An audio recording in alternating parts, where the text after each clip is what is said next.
Well, I finally did it. I completed a dream of mine that's existed since about 2007 or so. I've been able to try out not only the Emirates A380, but also in the first class cabin.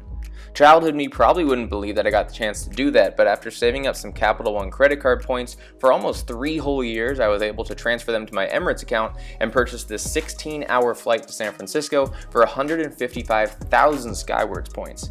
And yeah, I know this suite has been covered in probably a million YouTube videos by now, but like the people watching this video, I've been part of the group that watches almost all of them anyway, so I figured adding my 2 cents on the topic wouldn't be a bad thing. Last note, since I truly had to take it all in on this flight, the video is a little longer than normal, so feel free to use the timestamps and the chapters below to sort through it all and find exactly what you're looking for. Emirates calls Terminal 3 home at Dubai's International Airport, along with United and Qantas. And just before reaching the main check-in area, there's a specific area for business and first class check-in for the airlines based in Terminal 3. One thing I will say is that the private premium check-in wing isn't the most private. If you think about the amount of business and first class seats in each Emirates A380 and 777 aircraft, and multiply that by the sheer amount of flights that they have here, it does make sense why they have to have so much space. But it is bigger than a lot of entire terminals I've seen at other airports in my life.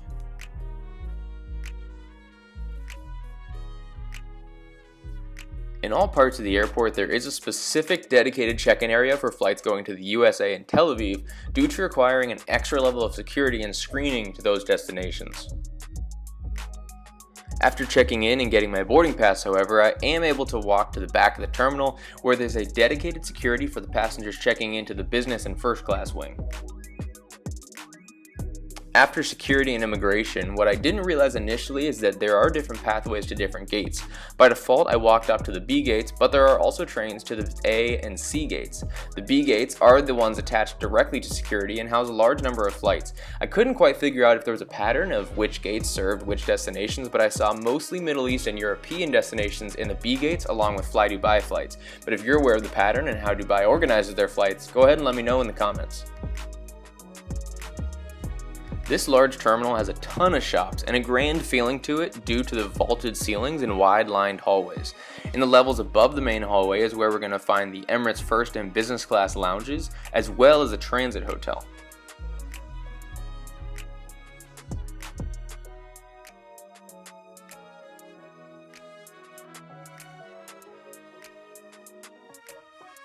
We're going to head upstairs on the escalator to visit the lounges, and today we're only going to be visiting the first class lounges, but if you are interested in seeing the business class lounge for Emirates, go watch my second Fly Dubai video covering the 737 MAX 8 and you'll see what that looks like. Now it's also important to note that Emirates has 3 sets of lounges here in Dubai, one in the A, B, and C gates.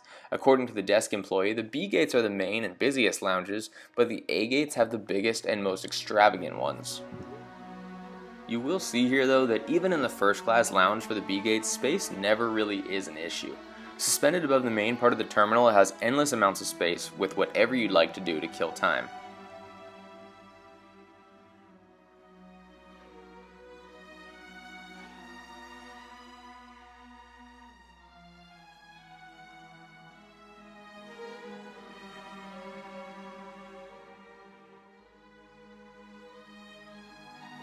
You'll also notice that it has the same amenities almost as the larger A-Gate lounge, which we will head over to next, so stay tuned for that.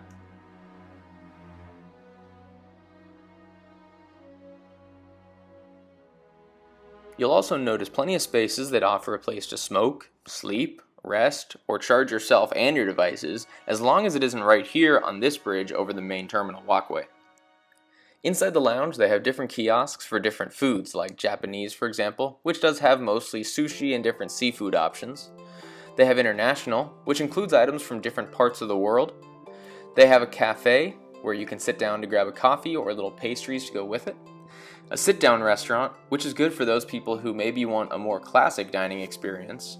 An area known as the Health Hub, which includes different healthier options. And even a wine tasting room, which was closed at this time but includes a tasting room where you can also purchase bottles of wine. What you see here is a bunch of food options laid out for people at the sit-down restaurant. What you'll notice is there is a menu for people to order from, but there's also some buffet-style grab-and-go items if that's more what you're looking for at the sit-down restaurant. And all that ends with the dessert and cheese section. So another area where you're going to find a good amount of cheese, but also some sweet and savory items if you're just looking for a nice dessert to wrap up your meal here.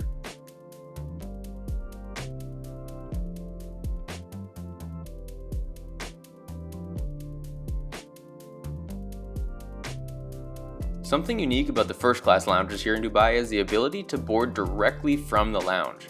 Other than that, however, I feel that there are a bunch of similarities between the business and first class lounges in the B gate specifically, with the main difference being just that the first class lounge is much less crowded. This was not the case for the A gate lounge, however, so without further ado, let's go find the A gates where, amongst others, flights to America depart from. From the B gates, you'll see a number of signs guiding you towards the A gates, which involves what seems like a million different escalators or elevators and a train.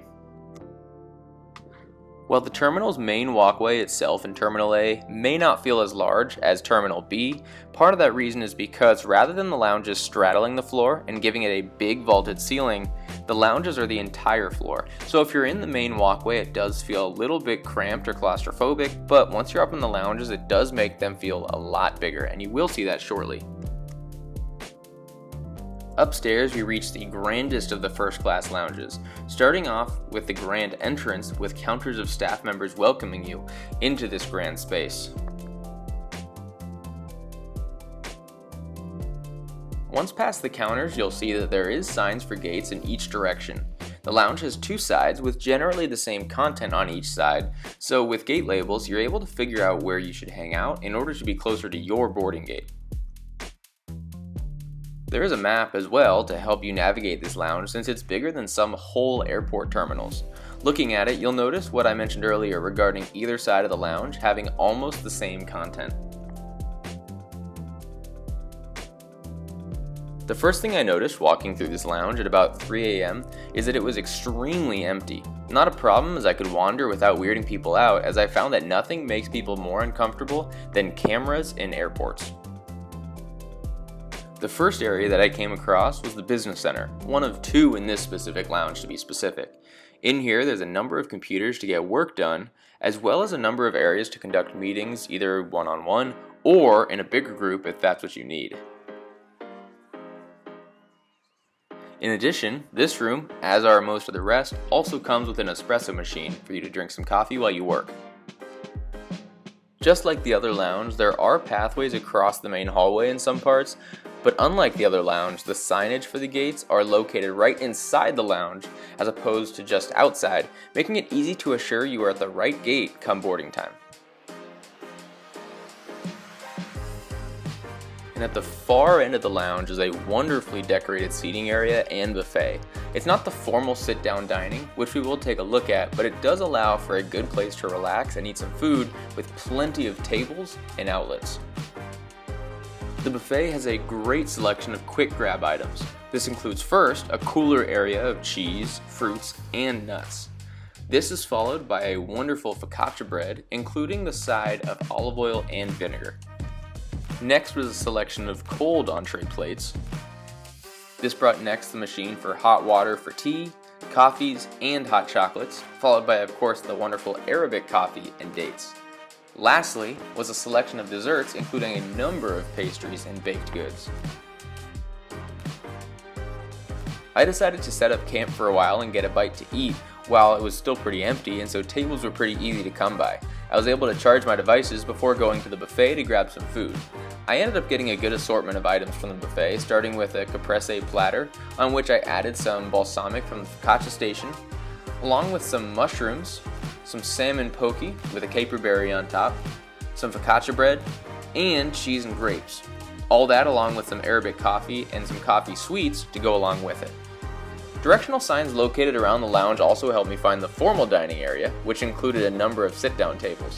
I elected not to eat here, but it did look nice, and even when it got busy, there was still plenty of tables open for seating.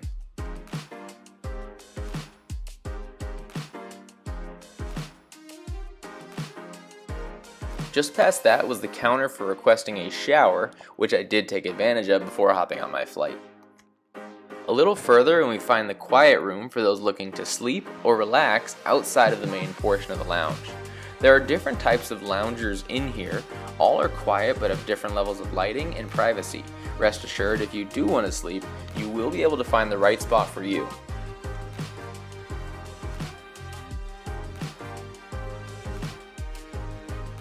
Past that, no lounge here is complete without a place for a smoke, and that's what this room is with stained glass windows and wood paneling on the walls.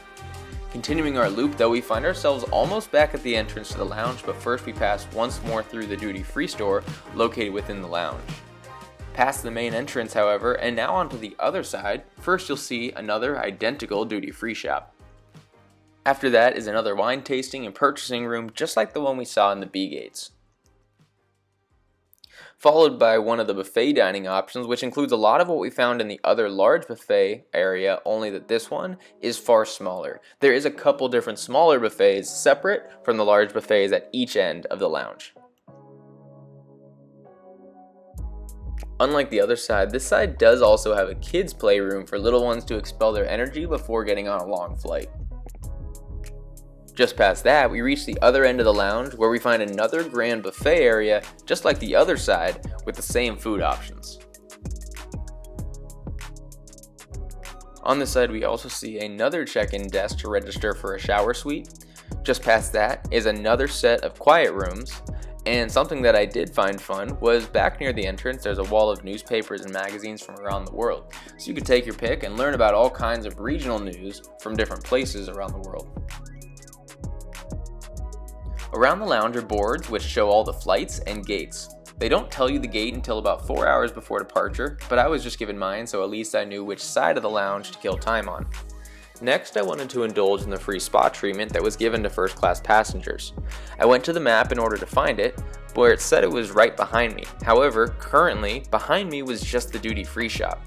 After that, I decided to explore and try and find it, where I walked left and right, just seeing signs pointing me back and forth, till I finally gave up and asked someone, when they finally told me that it was actually located upstairs, just outside the business class lounge. Once inside, they checked my boarding pass to make sure that I was a first class passenger, and then I was offered either a 10-minute back or foot massage.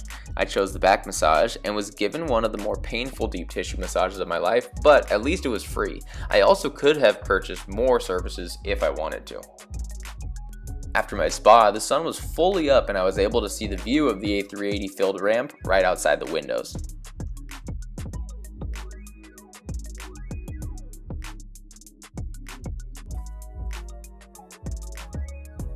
Because of this, I decided to get one more light snack before going off to take a shower while I indulged in the views of the ramp and the active runways.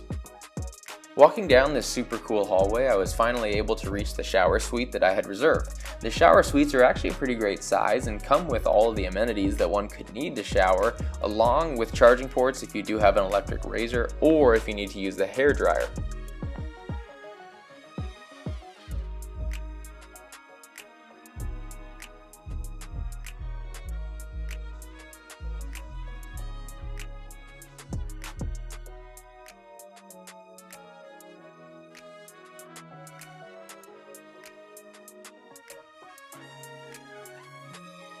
After my shower, however, it was finally time to board, and it was a real luxury to be able to board straight from the lounge. The only issue is that since you're so far from the window, you can't get great views of your airplane. Here you can see ours to the left, and to the right is the identical aircraft going to Los Angeles. All that while we are suspended above the economy passengers down below on that lower level.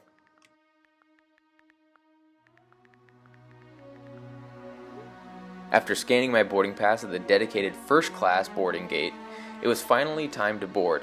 I went down the elevator that connects the lounges to the jet bridges, but going down a floor, I was able to reach the level for the upstairs jet bridge. Economy has 2 jet bridges on the lower level, and then since the premium cabins make up the entire upper deck, the lounges for both first and business class only need to connect the singular jet bridge for the upper deck.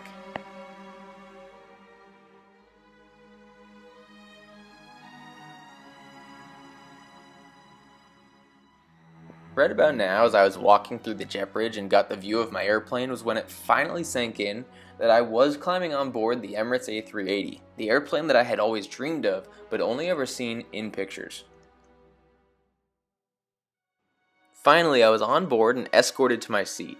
My seat today is going to be 2K, which is a window seat in the first class cabin, and it would be the seat I would call home for the next 16 hours. Immediately, the crew was incredible, by far the best I've ever had.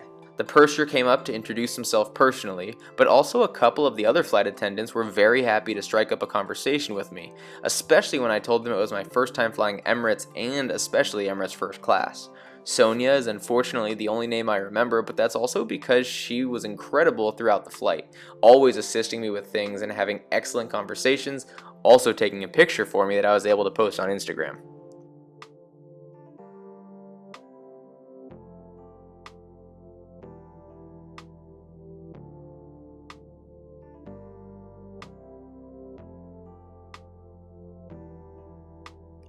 I have to say, I was bummed because originally this was scheduled to be in the renovated cabins, so I was nervous that this one would feel outdated slightly. And while it isn't the newest product, the second you get on board, it's still 110% stunning, with minimal signs of aging throughout every detail. On first impressions, I was amazed at the amount of free items that come with the suite, from snacks, to drinks, to amenities, and more. Although I guess it's not technically free because it's definitely built into that $10,000 price tag. And now to take a look around this beautiful seat, starting behind the seat and working clockwise around the suite. The fabric on the walls of the suite is a comfortable felt. Over your left shoulders you're going to find a reading light, but perhaps the more impressive thing is an individual air vent as well. On the left armrest is a small cubby, although I couldn't figure out what someone would use that for. In addition to that is some basic seat and door presets as well.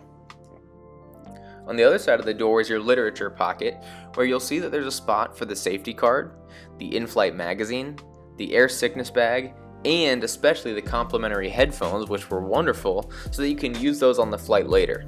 Next to that is endless space to store all of the luggage you brought on board, including a rollerboard carry-on. With the luggage there, you'll still have so much space that you could fit a smaller human under the counter still.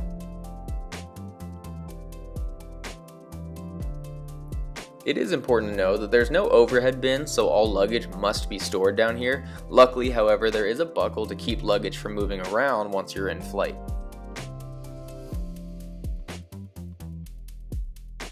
Back up above the counter, there's another reading light, but I used it mostly to just illuminate the tray table. Below that is a few flowers that were actually real. They're always fake, so this was definitely a surprise.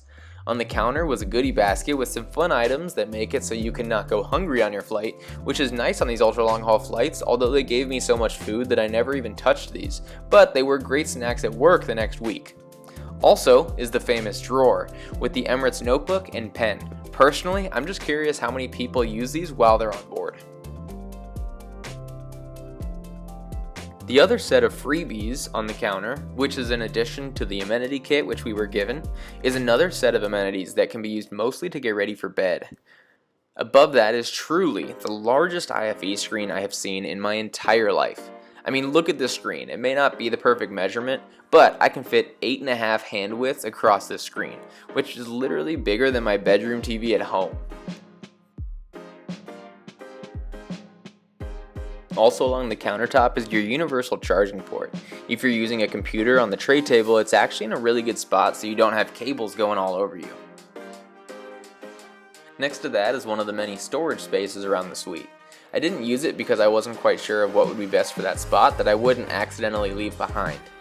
Also, as a lot of us know, the right countertop has the famous mini bar, rising with the push of a button and stocked with water and soft drinks, including glasses, since drinking out of the can directly couldn't possibly be done by us first class people. With the other button, we can open up our tray table, which, just like the TV, is the largest tray table I have ever seen on board an airplane.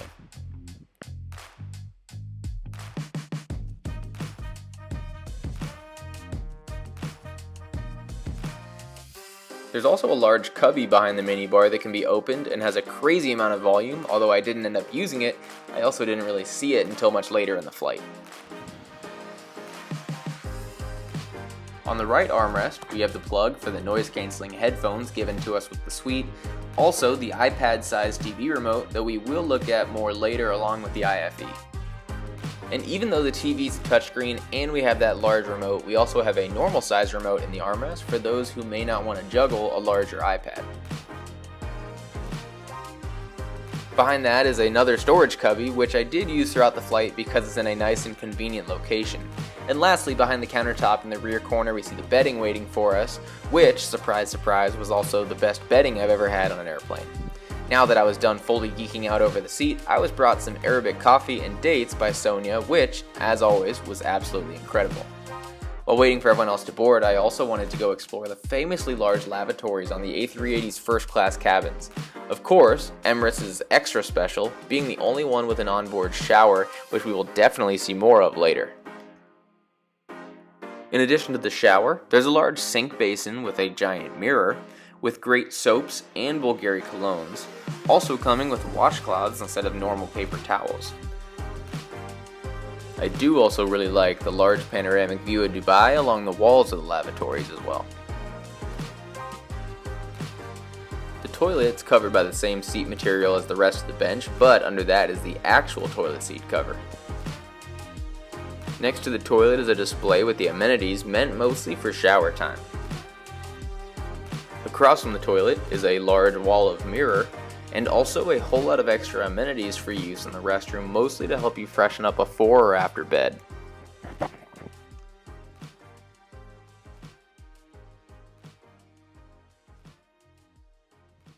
Now back in my seat, I tried to get a good view of both engines on the wing outside, but unfortunately, as is the problem with the 747 upper deck as well, the gap between your window pane and the exterior window pane is so large that you can really only look straight out as opposed to looking at more of an angle.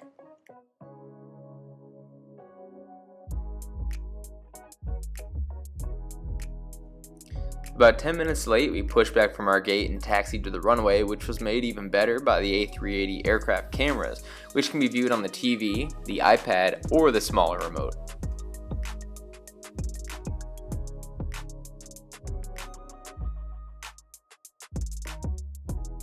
We were also chasing out the other California-bound A380 to the runway, making it a fair and even race to the USA's west coast. I also got a view of my first ever A310 in person, which belonged to Iran Air Tours.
Once in the air, it was time to dim the windows. On the A380, we don't have typical window shades, but rather electronically controlled shades that come in two levels.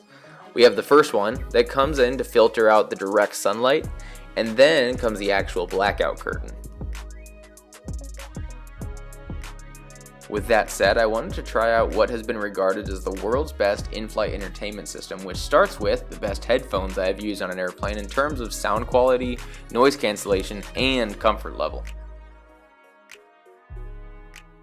And now for the ICE system, which stands for Information, Communications, and Entertainment, and has long been the world's best in-flight entertainment options in the world.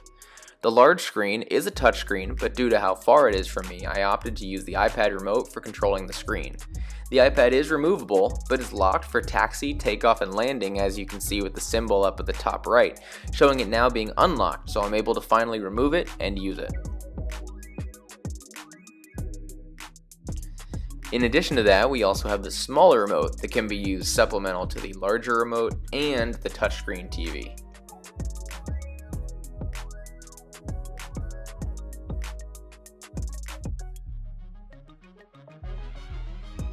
As we fly over the Caspian Sea, the first of the IFE categories is information.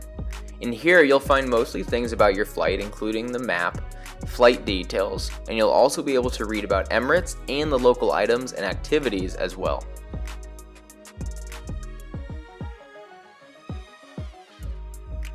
In addition, the last section titled Today's Flight has a lot of statistics about the flight.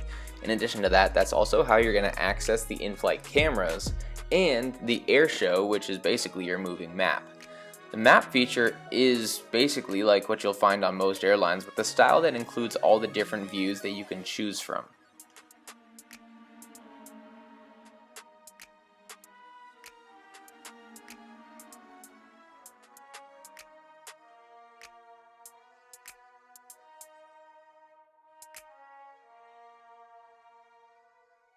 Next up is the communications section. This section includes items such as instructions on how to connect to the in-flight Wi-Fi, instructions on the in-seat power, instructions on how to use the USB cable in order to listen to your own media, and a seat-to-seat chat, which I did not get the chance to use on this flight.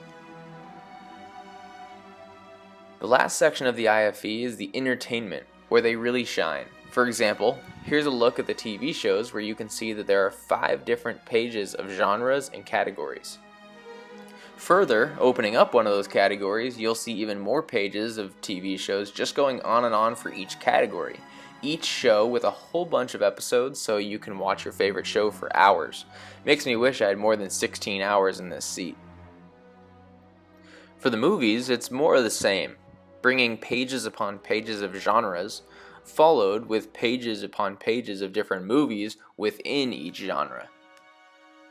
Personally, my favorite thing to see is the Harry Potter movies, considering if you average them up, it's about 2.5 per movie, which could kill 20 hours of flight time.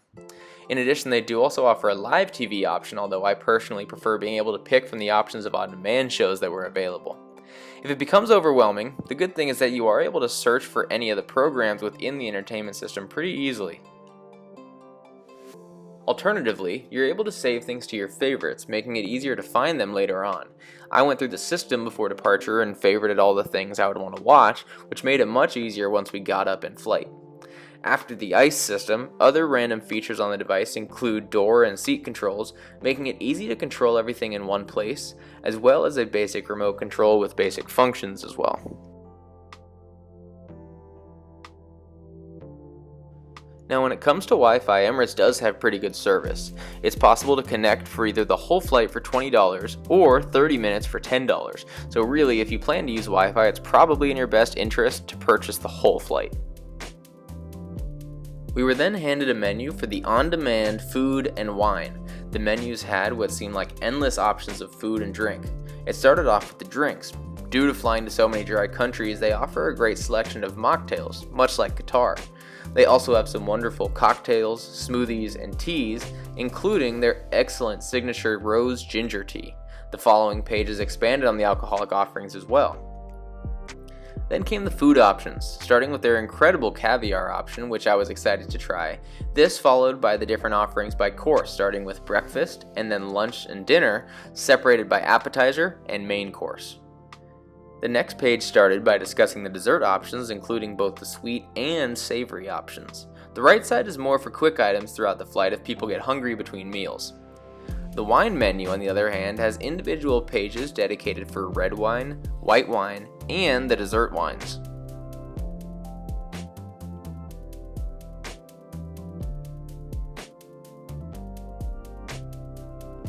Finally, after we were done with the departure phase of our flight, it was time to close the very large doors to my suite. I've used a few closed doors now at this point, and the Q suites have high walls, but these are just ridiculous. It was by far the most private seat I have ever had on an airplane. It truly felt like being in my own world. These doors can be pulled shut manually, but it is easier to use either the buttons on your armrest or on the remote control. Now, the amenity kit came in a couple different pieces. In addition to the bedtime amenities on the counter, first we have this Emirates tote bag. Inside that tote bag was a set of very comfortable moisturizing pajamas that were offered in different sizes, along with a set of slippers. The actual amenity kit came in a Bulgari bag that looked like it could have been $1,000 at a store, with a nice leather exterior, metal Bulgari logo, zipper, and carrying strap.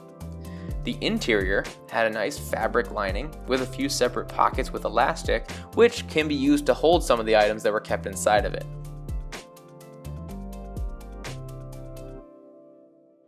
Inside the kit were actually fairly normal products for an amenity kit, such as a dental kit, hairbrush, tissues, razor, shaving cream, and deodorant, but the best items were the ones that came in the Bulgari drawstring bag.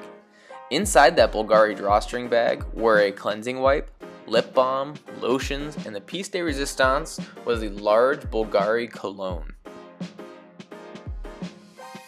While I waited for the meal service, I decided to make use of my personal minibar by drinking a Pepsi in one of the glasses.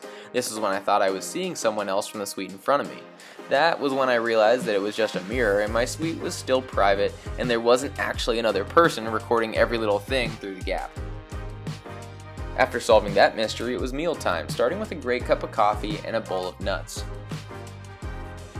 Next, with the plate and cutlery, we were handed a caprese salad sort of dish, served up in a wine glass. This was all just to preface the part I was most excited for, which was the caviar service, which was not only served with a pile of the best caviar I've ever had, but also came with a number of sides that complemented the savoriness of the caviar. All this with one of the bread baskets that they served with each and every meal. Then came my appetizer, for which I ordered the meze platter, with plenty of different items and pitas to use to eat all the sides and toppings. It was great, but because I was starting to get full and I still had my entree coming up, I ended up only finishing about half of it. I also ordered a wonderful cucumber mint drink to go along with my still water. Finally, the entree had been served. I ordered the Baharat spiced beef tenderloin, which was cooked better than any beef I've ever had on an airplane, and all that on top of roasted chickpeas besides some roasted veggies. After dinner, they came around with a box of Turkish delights. There were about 20 different choices, and because there was too many, I couldn't select which ones I wanted, so I asked the flight attendant to pick out her favorites and that I would just try those. My favorite was the long red one, which had a pomegranate type flavor. And then we wrapped up our meal with another hot towel. After the meal service wrapped up, I decided it was a great time to get up and explore a little bit.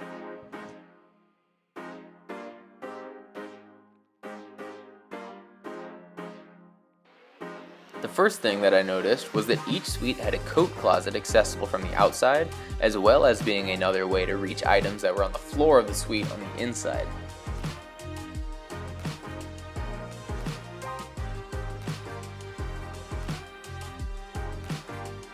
I also wanted to see what the middle seats were like. Supposedly, according to our flight attendant, our flight was full, but a two-person reservation missed their connection, leaving these two middle seats open. You can see that if you're traveling with someone, it can be fun when you close both doors and end up with essentially a two-person room to yourselves, although the beds do not conjoin like they do on Singapore Airlines. Another thing that I always enjoy on double-decker airplanes is checking out the stairway and how decorated it is.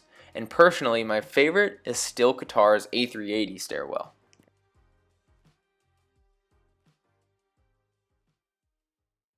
What Emirates does do well is the mini bar at the top of the stairwell, which is kept stocked with all kinds of snacks and drinks for the whole flight.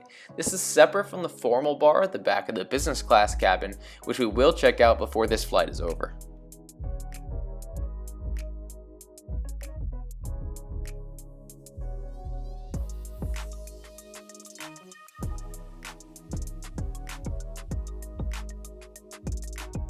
But then it was time to change into the PJs, and they are comfy.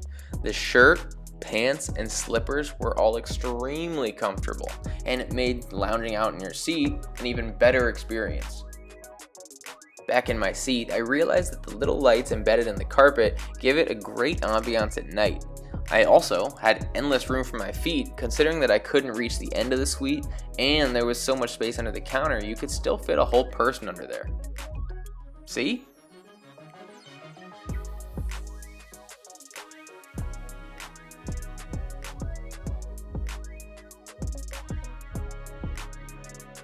Then it was time to fully set up for bed. Using the iPad, you can adjust the seat, but there are also presets, and if you find a comfortable position by adjusting each piece individually, you're able to save that setting and recall it later on.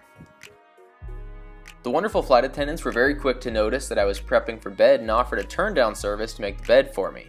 Once she was done, I had my own of one of the largest beds in the sky. Not only do they give you a real pillow and comforter that don't even feel like anything I've ever seen on an airplane, but the mattress pad was almost a memory foam material that made the bed comfier than my bed at home.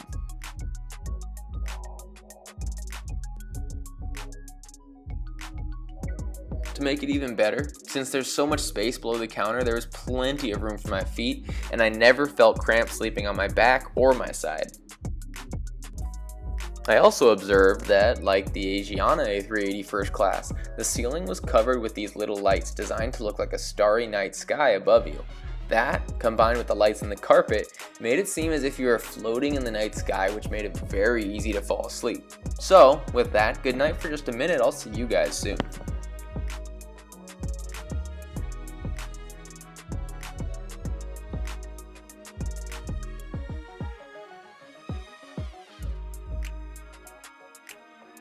Best part of flights this length is that you really have enough time to get a full night's rest and still have time to take advantage of all that it has to offer, although I would still spend days in the seat if I could. I decided to try one of their snack options after waking up, so I grabbed the menu to take a pic. To call for food, the flight attendants told me to ring the call button anytime. I feel weird pressing it because I was always told not to growing up, so this may have been my first time actually using that call button. And the responsive flight attendants were at my seat in 23 seconds according to my timer.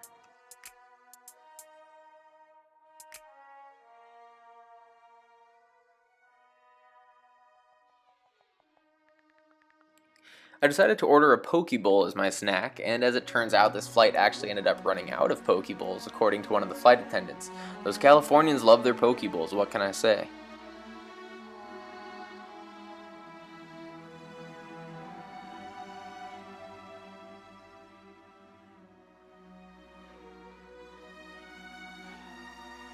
Perhaps the best thing about this meal was that I was given these awesome Emirates branded gold tip chopsticks.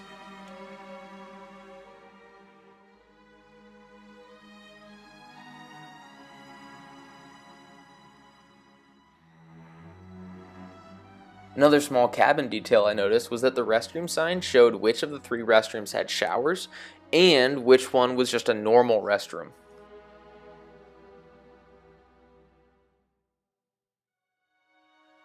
Speaking of the restrooms, while being in there, I realized that there's a full TV screen in there set to the map page, so while you're using the bathroom, you can keep track of exactly where you are. This was also when I realized that while I had been asleep, we had flown right over the North Pole. Another feature in the restroom that I realized was just below the TV there was a small screen to adjust the floor temperature so it could be warmed or cooled, especially helpful after my shower when I had a warm floor waiting for me. Shortly after departure from Dubai, a flight attendant came by to ask when everybody wanted to take their showers. I scheduled mine for 2 hours before arrival. They scheduled the showers so they can make sure that they have all the supplies that you need ready for you, and to make sure that all 8 first-class passengers aren't rushing to the showers right before landing. About 30 minutes before my scheduled shower slot, I was just sitting around watching TV, so I asked the flight attendant if I could take my shower early, and she told me to give her 5 minutes to get it ready. Shortly thereafter, I went in there and she was able to explain exactly how to use that shower. Basically, as long as the bathroom door is locked and the shower door is locked, it will be on once they arm the system. Here you can see the gauge showing how much time you have. Now it was time for the most once-in-a-lifetime experience in air travel, taking a shower on an airplane. I flew Q suites on essentially the same flight length, but did not in any way get off feeling 100% fresh and ready to start my day, which is just the most incredible thing after sitting on an airplane for 16 hours. I went to the shower amenities and grabbed the items I would need and set myself up in the shower. You only get 5 minutes of water, so in order to really enjoy the shower, you can use the on-off button to pause the water while soaping, so you can fully use the water you need for 5 minutes, of which you can monitor the time progress on the scale below the water nozzle.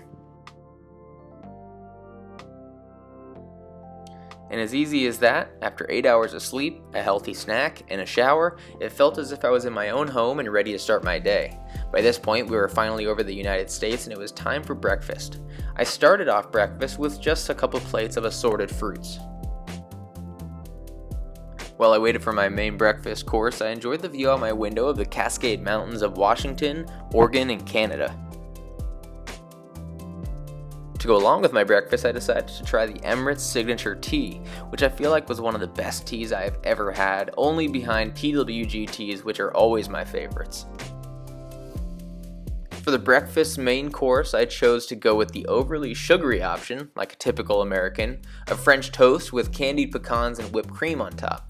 To be honest, it is like a dessert, but if they're offering it, I can't turn it down. It was delicious though.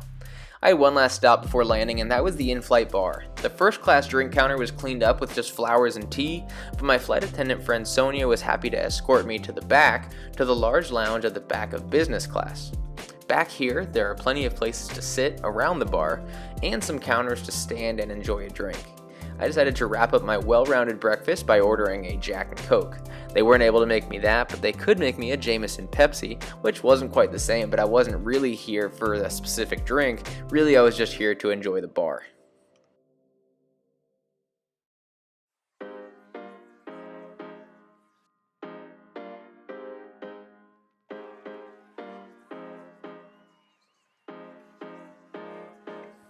After a short walk through the 121 business class cabin, I got back to my seat and it was time to prepare for landing, starting with drawing up the window shades. The crew then came around with a pre-arrival box of Turkish delights, one of almost all the different types that they had on board, all in one box that I took with me and enjoyed later on.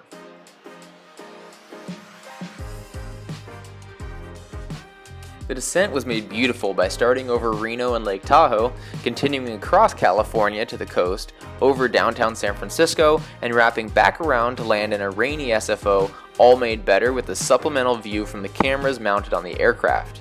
As we flew through the freezing conditions, however, it was interesting watching the lens pick up ice and then the relative wind blowing all that ice away.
This was probably the saddest landing of my life, since it meant that this once-in-a-lifetime opportunity had come to a close.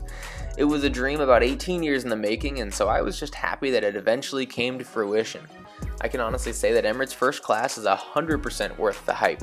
I would love to try their business and economy classes, but I can say that after every video I've watched about Emirates First Class and every advertisement that I've been seeing for the last 15 years, that actually being able to experience it in person is a whole different experience. I know that one of the biggest complaints at this point is that this cabin has become outdated and that the new cabin is much more worth the money. While I am impressed with the pictures of the new cabin, I don't know if this cabin feels outdated once you're actually there.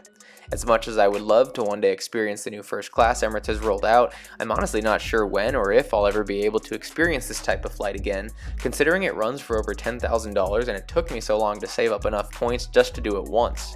But be sure that if I am ever able to get into the new cabin, I'll be sure to bring you guys with me in another video. In the meantime, however, I thank each and every one of you for stopping by to enjoy this experience with me, and stay posted for a good load of new videos that I have coming up soon as well. As always, safe travels, and I'll see y'all next time.